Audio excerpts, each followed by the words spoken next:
ரஷ்யாவுக்கும் உக்ரைனுக்கும் இடையிலான போர்ல ரஷ்யாவினுடைய அஃபென்சிவை தாங்க முடியாத உக்ரைன் அரசாங்கம் ரொம்பவே திணறிட்டு வர்றதை பார்த்த அமெரிக்கா உக்ரைனை காப்பாத்துறதுக்கு வேற வழியே இல்லாம ரொம்பவே விபரீதமான ஒரு முடிவு ஒன்று எடுத்திருக்காங்க. ஸோ இந்த வீடியோவில் நம்ம என்ன பார்க்க போறோம்னா அப்படி என்ன விபரீதமான முடிவை அமெரிக்கா எடுத்துட்டாங்க, அதனால ரஷ்யா உக்ரைன் போர்ல ஏற்பட வாய்ப்பு இருக்கிற அதிர்ச்சிகர மாற்றங்கள் என்ன அப்படிங்கிறத பத்தி ரொம்பவே டீட்டெயில்டா இந்த வீடியோவில் பார்த்தலாம். வீடியோவை லைக் பண்ணிக்கோங்க, சேனலை சப்ஸ்கிரைப் பண்ணிக்கோங்க. வாங்க வீடியோக்குள்ள போயிடலாம். அறிவோம் தெளிவோம் உறவுகளுக்கு அன்பான வணக்கங்கள்.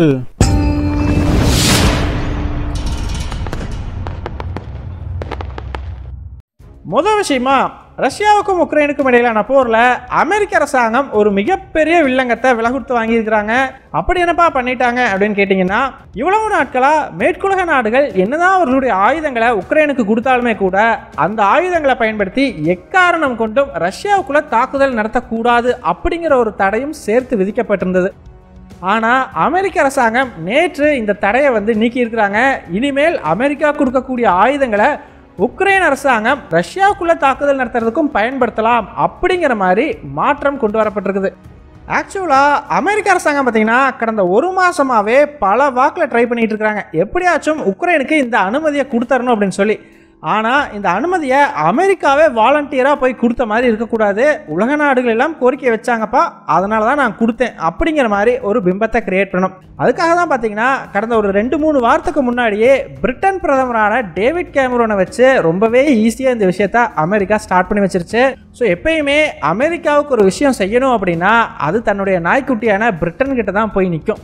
ஸோ அந்த வகையில் டேவிட் கேமரோன் பார்த்தீங்கன்னா கடந்த 2 வாரத்துக்கு முன்னாடியே பிரிட்டன் கொடுக்கக்கூடிய ஆயுதங்களை உக்ரைன் ராணுவம் ரஷ்யாவுக்குள்ள தாக்குதல் நடத்த பயன்படுத்துறதுக்கு அனுமதி கொடுக்கணும் அப்படிங்கிற மாதிரி சொல்லி இந்த பர்டிகுலர் இஷ்யூவை ஆரம்பிச்சு வச்சிருந்தாரு. அவருக்கு அடுத்ததாக பார்த்தீங்கன்னா நேட்டோ சீஃபான ஜான் ஸ்டோல்டன்பர்க் உக்ரைனுடைய கைகளை இதற்கு மேலேயே நம்ம கட்டி போடக்கூடாது, ரஷ்யாவுக்குள்ள தாக்குதல் நடத்துறதுக்கு உக்ரைனை அனுமதிக்கணும் அப்படிங்கிற மாதிரி ஒரு ஸ்டேட்மெண்ட்டை வெளியிட்டு இருந்தாரு. அந்த ஸ்டேட்மெண்ட்டுக்கு பயங்கரமான எதிர்ப்புகள் இருந்தது. ஏன்பா நேட்டோ ஆயுதத்தை வச்சு ரஷ்யா மேல தாக்குதல் நடத்தினா 3ஆம் உலக போரே வர்றதுக்கு வாய்ப்பு இருக்குது, என்ன இவ்வளோ அசால்ட்டா இந்த விஷயத்தை நீங்க சொல்லிட்டு இருக்கிற அப்படிங்கிற மாதிரி மக்கள் எதிர்க்க ஆரம்பிச்சாங்க. அதன் பிறகு இப்போ ஒரு 2 நாளைக்கு முன்னாடி பார்த்தீங்கன்னா பிரெஞ்சு மற்றும் ஜெர்மன் நாட்டை சேர்ந்த அதிபர்கள் சந்திச்சுக்கிட்டப்போ இந்த மாதிரி நம்மளுடைய ஆயுதங்களை பயன்படுத்தியும் உக்ரைன் ரஷ்யாவுக்குள்ள தாக்குதல் நடத்துறதுக்கு நம்ம அனுமதிக்கணும் அப்படிங்கிற மாதிரி அவங்களுமே சொல்ல ஆரம்பிச்சிருக்காங்க. ஸோ அமெரிக்கா என்ன பண்ணியிருக்கிறாங்க அப்படின்னு பார்த்தீங்கன்னா, அவங்களாவே வாலண்டியராக போயிட்டு இந்த அனுமதியை உக்ரைனுக்கு கொடுத்தாங்க அப்படின்னா கண்டிப்பாக அவர்களுடைய உள்நாட்டிலேயே அமெரிக்க அரசாங்கம் மிகப்பெரிய எதிர்ப்புகளை சந்திக்க வேண்டியது இருக்கும். அதுலேயும் குறிப்பாக ட்ரம்பினுடைய கட்சியை சேர்ந்தவங்கலாம் கடுமையாக எதிர்ப்பாங்க, எதுக்காக உக்ரைனுக்கு இப்படி ஒரு அனுமதி நீங்கள் கொடுத்தீங்க அப்படின்னு சொல்லி. ஸோ அதனால் அமெரிக்க அரசாங்கம் என்ன பண்ணியிருக்கிறாங்கன்னா பயங்கரமாக இந்த உலக நாடுகள் எல்லாம் இந்த ஒரு விஷயத்தை பற்றி தான்ப்பா பேசுகிறாங்க, பாருங்க பிரான்ஸ் அதிபர் பேசுகிறாரு, நேட்டோ சீஃப் எல்லாம் பேசுகிறாரு, அவங்கெல்லாம் எதிர்பார்க்குறாங்க, அதனால தான் நான் இந்த அனுமதியை கொடுத்தேன் அப்படிங்கிற மாதிரியான ஒரு பிம்பத்தை இங்கே கிரியேட் பண்ணியிருக்கிறாங்க. அது மட்டும் இல்லைங்க, இந்த அனுமதியை உக்ரைனுக்கு கொடுக்குற அன்னைக்கு தான் பார்த்தீங்கன்னா கரெக்டாக ட்ரம்ப்புக்கு எதிராகவும் கோர்ட்டில் ஒரு தீர்ப்பு வருது. ஸோ அவருக்கு எதிராக போடப்பட்டிருந்த வழக்கில் ட்ரம்ப் குற்றவாளி அப்படின்னு சொல்லி கோர்ட்டில் அறிவிக்கிறாங்க. இதனால் மொத்த அமெரிக்காவும் அந்த ஒரு பர்டிகுலர் நியூஸில் ஃபோக்கஸ் பண்ணிட்டு இருக்கும் பொழுது சைலண்டாக இன்னொரு பக்கம் அமெரிக்க அரசாங்கம் உக்ரைன் தன்னுடைய ஆயுதங்களை பயன்படுத்தி ரஷ்யாக்குள்ள தாக்குதல் நடத்தலாம் அப்படின்னு சொல்லி இந்த அனுமதியை உக்ரைனுக்கு கொடுத்துட்டாங்க. ஆனாலுமே கூட ரஷ்யாவினுடைய எந்த பகுதியில் வேண்டுமானாலும் உக்ரைன் தாக்குதல் நடத்திக்கலாம் அப்படின்லாம் அனுமதி கொடுக்கல. கார்கிவுக்கு பக்கத்தில் இருக்கிற பார்டர் ஏரியாஸ்ல மட்டும் ரஷ்யாவுக்குள்ள உக்ரைன் தாக்குதல் நடத்தலாம். அப்படியே தாக்குதல் நடத்தினாலும் எங்கெங்கெல்லாம் லான்ச் பேட்ஸ் இருக்குதோ, மிசைல் ஏவுறதுக்கோ இல்லை ட்ரோன்ஸை ஏவுகிறதுக்கான அந்த லான்ச் பேட்ஸ் சொல்லுவாங்க இல்லையா, அது இருக்கக்கூடிய பகுதியில் மட்டும்தான் தாக்குதல் நடத்தணும், மக்கள் இருக்கிற பகுதியில் தாக்குதல் நடத்தக்கூடாது இப்படிங்கிற மாதிரி சில ரூல்ஸை போட்டு தான் இந்த அனுமதி அப்படிங்கிறத கொடுத்துருக்குறாங்க. அப்பயுமே கூட ரஷ்யாவுக்குள்ள மேற்குலக ஆயுதத்தை வச்சு தாக்குதல் நடத்துறது அப்படிங்கிறது ஒரு மிகப்பெரிய பிரச்சனை இல்லையா. ஸோ இப்போ எல்லாத்துக்குமே ஒரு டவுட் ஒன்று வரும், ஏன்பா இவ்வளவு நாட்களாக அவர்களுடைய ஆயுதத்தை பயன்படுத்தி ரஷ்யாக்குள்ள தாக்குதல் நடத்தக்கூடாதுன்னு சொன்னவங்க இப்போ திடீர்னு கார்கிவை சுற்றி இருக்கிற இடத்துல மட்டும் யூஸ் பண்ணிக்கோங்க அப்படின்னு சொல்கிறாங்களே, அப்படி கார்கிவில் என்ன இருக்குது அப்படின்னு கேட்டிங்கன்னா ரொம்பவே சிம்பிள்ங்க. ரஷ்ய அரசாங்கம் பார்த்தீங்கன்னா யாருமே எதிர்பார்க்காத மாதிரி ஒரு சர்ப்ரைஸ் அஃபென்சிவ் அப்படிங்கிறத கடந்த மே 10ஆம் தேதி கார்கிவில் ஸ்டார்ட் பண்ணாங்க. எல்லாருமே ரஷ்யா ஆடிவ்காவுக்கு பக்கத்தில் இருக்கக்கூடிய நகரங்கள்ல தான் ஒரு அஃபென்சிவை ஸ்டார்ட் பண்ணுவாங்க அப்படின்னு சொல்லி நினச்சிக்கிட்டு இருந்தாங்க. ஆக்சுவலாக ரஷ்ய அரசாங்கமும் அங்கே இருக்கக்கூடிய ஒரு நகரத்தினுடைய பிரிட்ஜை தாண்டி போகிறதுக்கான முயற்சிகள் தான் ரொம்ப பெரிய அளவுக்கு தீவிரமாக ஈடுபட்டு இருந்தாங்க. ஆனால் திடீர்னு புட்டின் ஒரு ராஜதந்திரமான நகர்வை செய்கிறாரு.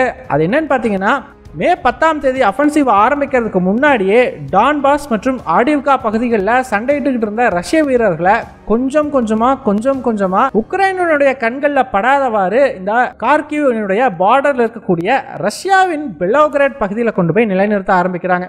ஸோ கொஞ்சம் கொஞ்சமாக படைகள் போனதுனால உக்ரைன் அரசாங்கமும் இதை முதல்ல கண்டுக்கல. ஸோ ஏதோ ஒரு சாதாரணமான விஷயம். ஏன்னா பெலோகிராட் பார்டர் அப்படிங்கிறதுல உக்ரைன் அடிக்கடி தாக்குதல் நடத்தி இருக்கிறாங்க. அதனால அதை தடுத்து நிறுத்துறதுக்காக ரஷ்யா தன்னுடைய படைகளை அங்கே மூவ் பண்ணுறாங்க போல அப்படிங்கிற மாதிரி நினச்சிக்கிட்டு இருந்திருக்கிறாங்க. ஆனால் ஒரு கட்டத்தில் இப்படியே கொஞ்சம் கொஞ்சமாக கொண்டு போய் ஒரு மிகப்பெரிய அளவுக்கு படையை அங்கே ரஷ்ய அரசாங்கம் சேர்த்துட்டாங்க. அதை உக்ரைன் அரசாங்கம் புரிஞ்சுக்கிறதுக்குள்ள எல்லாமே நிலைமை அப்படிங்கிறது கையை மீறி போயிடுச்சு. ரஷ்யா அவங்களோட அஃபென்சிவை கார்கிவ் மேலே ஸ்டார்ட் பண்ணிட்டாங்க. ஸோ இப்போ இந்த கார்கிவ் பகுதி பார்த்தீங்கன்னா ரொம்பவே முக்கியமான ஒரு பகுதி. ஸோ இந்த கார்கிவ்ல இருந்து தான் சுற்றி இருக்கக்கூடிய எல்லா நகரங்களுக்குமே கனெக்டிவிட்டி அப்படிங்கிறது உண்டு. அது டான்பாஸாக இருக்கட்டும், ஆடிவ்கான்னு சொல்லி எல்லா நகரத்துக்கும் ஒரு மிகப்பெரிய லாஜிஸ்டிக் ஹப் அப்படின்னா அது இந்த கார்கிவ் தான்.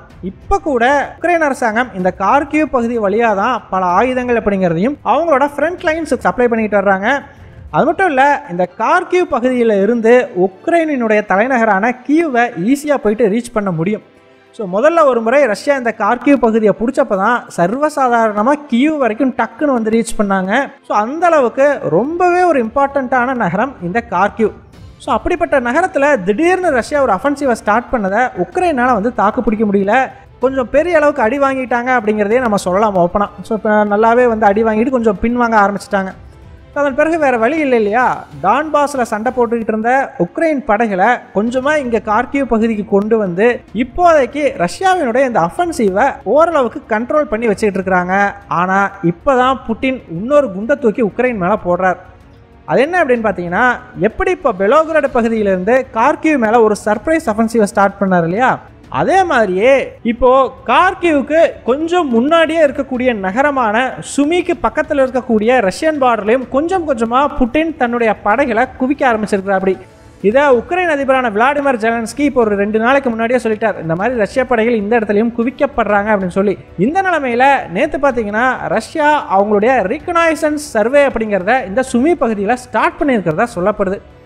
அது என்னப்பா ரீகனைசன்ஸ் சர்வே அப்படின்னு கேட்டிங்கன்னா, ஜஸ்ட் ஒரு ட்ரோன் மூலமாக அந்த லொக்கேஷனை ஃபோட்டோ எடுப்பாங்க. எதுக்காகனா அந்த சுமி பகுதியில் எந்தெந்த இடத்துல மேடு பள்ளம்லாம் இருக்குது, எங்கே காடுகள் இருக்குது, எங்கே மலை இருக்குது, அந்த நிலப்பரப்பு எப்படி இருக்குது அப்படிங்கிறத ஒரு மேப் மாதிரி போடுவாங்க. அது இருந்துச்சு அப்படின்னா தான் எந்த இடத்துல வீரர்களுக்கு ஒரு கவர் அப்படிங்கிறது கிடைக்கும், எந்த வழியாக அவங்களுக்கு உணவு மற்றும் ஆயுதங்களை சப்ளை பண்ண முடியும் அப்படிங்கிறதும் ரஷ்ய அரசாங்கத்துக்கு தெரியும். கூடவே எப்படி சுமி நகரத்தை தாக்குதல் நடத்தினா ஈஸியாக பிடிக்க முடியும் அப்படிங்கிறதையும் அவங்க பிளான் போடுறதுக்கு வசதியாக இருக்கும். அதற்கு முதல்ல அந்த நகரத்தினுடைய நிலப்பகுதிகளை சர்வே பண்ணணும். அந்த ஒரு சர்வேவை நேற்று ரஷ்ய அரசாங்கம் பண்ணிக்கிட்டு இருக்கிறாங்க. அந்த சர்வே இன்னும் 2-3 நாட்களில் முடிக்கப்படலாம். ஸோ கூடிய சீக்கிரம் ரஷ்ய அரசாங்கம் இன்னொரு சர்ப்ரைஸ் அஃபென்சிவ் அப்படிங்கிறத சுமி நகரத்து மேலே ஏவலாம் அப்படின்னு சொல்லி எதிர்பார்க்கப்படுது. அப்படி ஒரு வேளை சுமியும் அட்டாக் பண்ணாங்க அப்படிங்கிற பட்சத்தில் கார்கிவை சுற்றி வளைக்கிறதுக்கான வாய்ப்புகள் கூட இருக்குது. ஸோ இதனால் பார்த்தீங்கன்னா உக்ரைனுக்கு இப்போ அடுத்ததாக என்ன பண்ணுறது அப்படின்னே தெரியல. ஆல்ரெடி கார்கிவ் பகுதியில் சமாளிக்கிறதுக்கே டான்பாஸில் சண்டை போட்டுக்கிட்டு இருந்த படைகளை கொஞ்சமாக எடுத்துகிட்டு வந்து தான் இங்கே வச்சு சமாளிச்சுக்கிட்டு இருக்கிறாங்க. இப்போ சுமி பகுதியிலையும் ரஷ்ய அரசாங்கம் உள்ளே வர்றாங்க அப்படிங்கும் பொழுது அதை சமாளிக்க உக்ரைன் தன்னுடைய ரிசர்வ் படைகளை யூஸ் பண்ணியே ஆக வேண்டிய சூழ்நிலைக்கு தள்ளப்படுவாங்க அப்படின்னு சொல்லி எதிர்பார்க்கப்படுது. சரிப்பா, இப்போ ரஷ்யாவோட பிளான் என்ன அப்படின்னு கேட்டிங்கன்னா, ஆக்சுவலாக கார்கிவ்லையும் சுமி பகுதியிலையும் இருக்கிற பார்டரில் ரஷ்யா குவித்திருக்கக்கூடிய படைகள் அப்படிங்கிறது அவ்வளவு பெரிய படைகள் கிடையாது. கொஞ்சம் சின்ன லெவலில் தான் படைகளை குவிச்சிருக்கிறாங்க. அந்த படைகளை வச்சுட்டு அந்த நகரத்தை கேப்சர் பண்ணாலுமே கூட ரொம்ப நாளைக்கெல்லாம் ஹோல்டு பண்ணுற அளவுக்கு அந்த படைகளுக்கு ஸ்ட்ரென்த் இல்லை. ஸோ இப்போ ரஷ்யா இப்படிப்பட்ட ஒரு சின்ன படையை இந்த பகுதியில் கொண்டு வச்சிருக்கிறதுக்கான நோக்கமே உக்ரைனினுடைய படைகளை இங்கே கொண்டு என்கேஜ் பண்ணி வச்சிடணும். ஸோ அவங்க இங்கேருந்து நகர முடியாத ஒரு சூழ்நிலையை உருவாக்கிடணும்.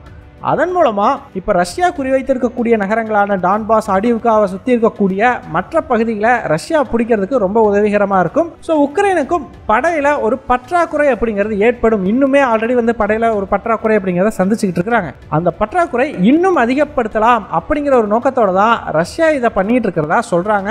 ஆனால் ஆக்சுவலாக ரஷ்யாவினுடைய இன்டென்ட் அப்படிங்கிறது என்ன அப்படின்றதே கிளியராக தெரியல. ஏன்னா கார்கிவ்ங்கிறது அவ்வளோ சாதாரணமான ஒரு நகரம் கிடையாது. அதை பிடிச்சிட்டா கியூ வரைக்குமே ஈஸியாக போகலாம் அப்படின்றது இருக்கும் பொழுது அதை வந்து உக்ரைனால விட்டு கொடுக்கவும் முடியாது. சரி கொஞ்சம் படைகள் தானே இருக்குது, நம்மளும் கொஞ்சம் மட்டும் படைகளை கொண்டு போய் வச்சு இப்படியோ சமாளிப்போம் அப்படின்னு சொல்லி உக்ரைன் இந்த இடத்துல வந்து ஒரு கேம்பிள்லாம் பண்ண முடியாது. ஸோ கண்டிப்பாக இங்கே கொஞ்சம் படைகளை வச்சு ரஷ்யா சண்டை போட்டாலுமே உக்ரைன் அவர்களுடைய ஃபுல் ஃபோர்ஸை வச்சு சண்டை போட வேண்டிய தேவைக்கு தள்ளப்படுவார்கள். ஸோ அதனால் உக்ரைனுக்கு இங்கே வேறு வழியே இல்லாமல் இப்போ லாக் ஆகிருக்கிறாங்க. அதனால தான் இப்போ அமெரிக்க அரசாங்கம் பார்த்தீங்கன்னா இந்த விஷயத்தில் உள்ளே வந்திருக்குது. ரஷ்யா பார்த்தீங்கன்னா தரைவழி தாக்குதல் மட்டும் இல்லை, கார்கிவ் மேலே மிசைல்ஸ், ட்ரோன்ஸ்னு சொல்லி எல்லா வகையிலுமே பெரிய அளவுக்கு தாக்குதல் நடத்திக்கிட்டு இருக்கிறாங்க. ஸோ இப்போது உக்ரைன் வந்து சரி பதிலுக்கு பெலோகிராட் பகுதி மேலே தாக்குதல் நடத்தலாம் அப்படின்னா உக்ரைனினுடைய ட்ரோன்ஸோ மிசைல்ஸோ அந்த அளவுக்கு ஒன்றும் பவர்ஃபுல்லாம் கிடையாது. சர்வசாதாரணமாக ரஷ்ய அரசாங்கம் நினச்சாங்கன்னா அதை சுட்டு வீழ்த்திட்டு போயிட்டே இருப்பாங்க.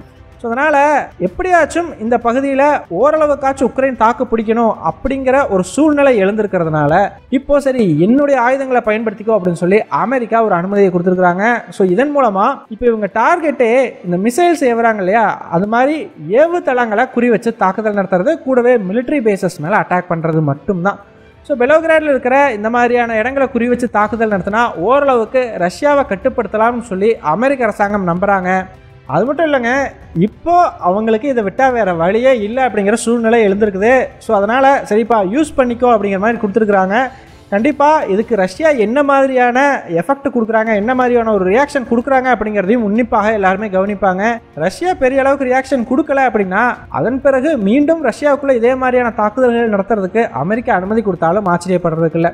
ஸோ ரஷ்யா கண்டிப்பாக இதற்கு பதிலடி அப்படிங்கிறத கரெக்டாக கொடுத்தால் மட்டுமே இந்த மாதிரியான சம்பவங்கள் இதற்கு மேலே நடக்காமல் தடுத்து நிறுத்த முடியும். ஸோ ரஷ்யா என்ன மாதிரி ரியாக்ட் பண்ணுவாங்க அப்படிங்கிறத நம்ம வெயிட் பண்ணி தான் பார்க்கணும். ஃபைனலாக நீங்கள் என்ன நினைக்கிறீங்க? ரஷ்ய அரசாங்கம் அமெரிக்காவினுடைய இந்த செயலுக்கு தகுந்த பதிலடி அப்படிங்கிறத கொடுப்பாங்களா? உங்களுடைய கருத்துக்கள் என்ன அப்படிங்கிறத மறக்காம கமெண்ட்ஸ் சொல்லுங்க. எங்கள் டெலிகிராம் சேனல் லிங்க் டிஸ்கிரிப்ஷனில் கொடுக்குறோம். இன்ட்ரெஸ்ட் இருக்கிறவங்க ஜாயின் பண்ணிக்கோங்க. ரொம்ப முக்கியமான செய்திகள் அதில் பகிரப்படும். வீடியோ பிடிச்சிருந்ததுன்னா லைக் பண்ணிக்கோங்க, சப்ஸ்கிரைப் பண்ணிக்கோங்க. இதன் மூலமாக எங்களுடைய வீடியோஸ் இன்னும் நிறைய பேர்த்துக்கு போய் சேரும். முடிஞ்சால் உங்களுடைய ஃப்ரெண்ட்ஸுக்கிட்டையும் நிறைய ஷேர் பண்ணிக்கோங்க. இது எங்களுடைய உழைப்புக்கு நீங்கள் கொடுக்குற ஒரு ரிவார்டாக இருக்கும். நன்றி.